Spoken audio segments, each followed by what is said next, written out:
Latvija, pagaid, kas tur spēlē vispār? Latvija, Čehija, tātad esam tiešēļi atpakaļ, tikko pēc reklāmas pauzes. Tātad mūsēji iegrūž bortā, mūsējas dod Pujacam. Pujacs diezgan pietur ripu. Metiens, nē, tas Čehi normāli nospēlē. Lai tie Čehi vispār nemāk spēlēt, es jau tā teiktu. Tā, mūsējas atstāja vārdsargs atstāja, tas izstās, jā, tas ir mūsu Masaļskis.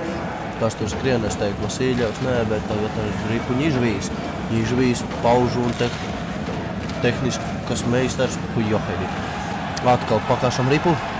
Ružiška. Nē, Jāgars, Joheri, vesels Dominiks Hašeks izgrūst. Viss šķīst uz malām. Iemetiens atkal, Sprukts izcīna iemetienu. Tad skrienam pakaļ ripas pie borta. Labi, Eģa malacis. Tas tur tagad notiek. Čehs nokrīt, viņam neās slids, es teiktu. Viņš nemāk slidot. Tad viņš tur kaut ko čakarējās, mūsējas atņem. Čehi pārtver mūsu atņemto ripu. Tad mēs dodam uz priekšu.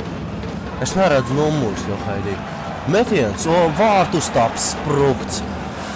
Bīstami. Mūsējas iziet 1-1, bet viņš izgāja pret Eģas vārtiem. Jocīgi, ne? Tātad šis saņem ripu, met. No šāda gabala ar var iemest. Dulējs Hašeks nesaprast. Vokūns, nē. Nezinu, vārti! Tās bija, tās ir pečūrā.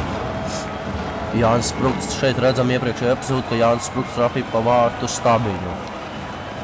Tur Vokūns nebūtu glābējis arī Hašeks un arī vēl, nezinu, Irbe nebūtu izglābis. Bet smuk piespēle pa Čuram, Čura metiens, vārti.